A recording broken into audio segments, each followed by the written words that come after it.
इस क्वेश्चन में हमें क्या करना है, find the principal value of the following. तो यहाँ पे मेरे पास क्या है, sine inverse -1/2 equal to this principal value, इसकी फाइंड करनी है हमें। तो यहाँ पे क्या करेंगे हम सॉल्यूशन में, sine inverse -1/2 equal to theta. फिर आपका ये हो जाएगा, आपका यहाँ पे साइन थीटा इक्वल हो जाएगा -1/2, और साइन थीटा में आपको चेक करना है ये वैल्यू 1/2 कब होती है। साइन थीटा की जो वैल्यू -1/2 होती है, ये होती है आपकी साइन 30 पे। तो यहाँ पे मैं लिख सकता हूँ π/6, क्योंकि 30 डिग्री इक्वल होता है आपका π/6। पाई की वैल्यू होती है 180 एंड डिवाइड बाई 6, तो ये आएगा आपको 30 डिग्री आ जाएगा। तो इसको मैं ये लिख सकता हूँ कि आपका ये साइन थीटा जो है आपका इस इक्वल हो जाएगा आपका साइन -π/6, क्योंकि आपका साइन माइनस थीटा इक्वल होता है आपका माइनस साइन थीटा। तो यहाँ पे क्या होगी, ये जो वैल्यू है आपका -π/6 है।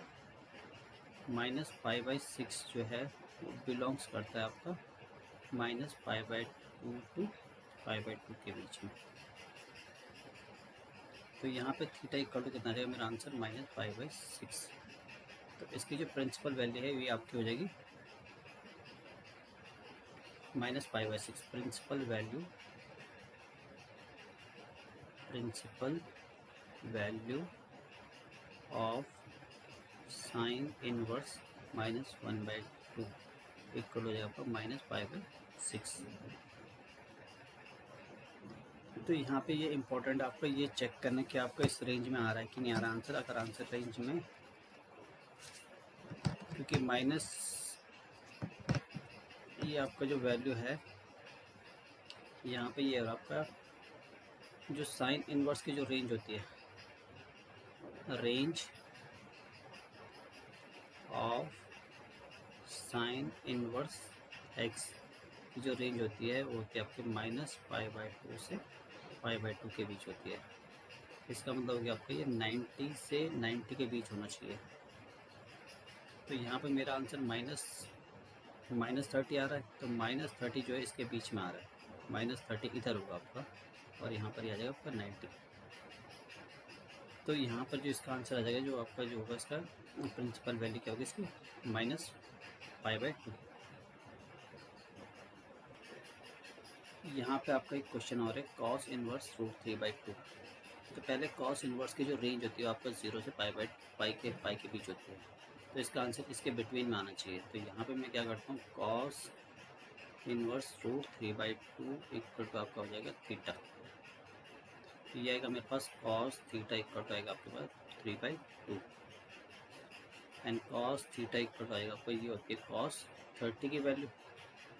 30 का मतलब है cos π/6। तो यहाँ पे थीटा इक्वल टू कितना आ जाएगा आपका आंसर, π/6। और ये बिलोंग्स करता है आपका 0 से पाई के बीच, क्योंकि आपका ये वैल्यू 30 है। 30 का मतलब हो गया आपका, और ये आंसर है आपका बिलोंग्स कर रहा है आपका 0 से 180 के बिटवीन में। तो principal value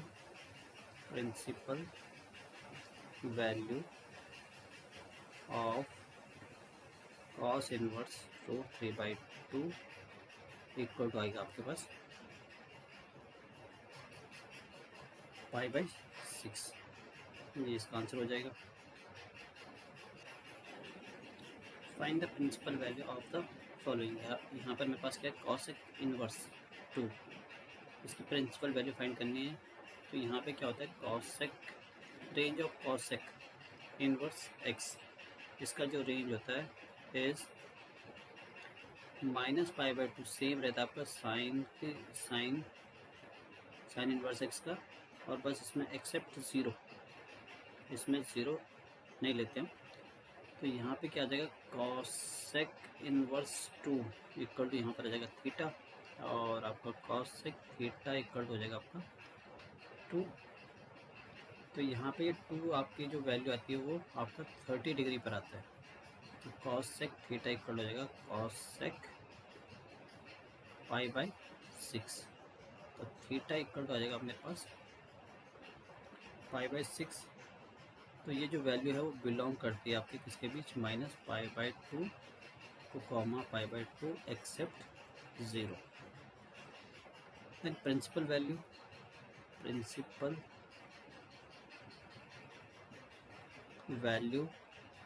of cosec inverse 2 equal to π/6। ये मेरा इस क्वेश्चन का आंसर हो जाएगा।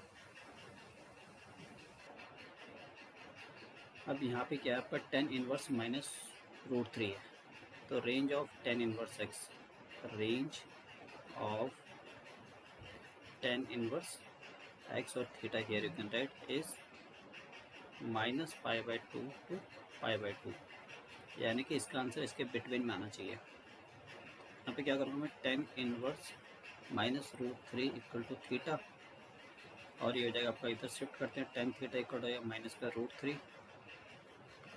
तो यहाँ पर क्या आ जाएगा मेरा, tan थीटा इक्वल टू ये जो वैल्यू होती है आपकी 60 पे होती है, यहाँ पे लिखूँगा -tan π/3। तो इसको ऐसे भी लिख सकते हैं, tan theta equal to negative है यहाँ पे, तो इसको मैं ऐसे लिख दूँ tan -π/3, because tan theta equal to tan theta. यहाँ पे थीटा इक्वल टू कितना आएगा, -π/3। तो ये जो वैल्यू है -π/3 वो बिलोंग करती है आपका -π/2 से π/2 के बीच में। इसका मतलब हमारा आंसर करेक्ट है। Principal value of tan inverse -√3 equal to -π/3। तो ये इस क्वेश्चन का आंसर हो जाएगा।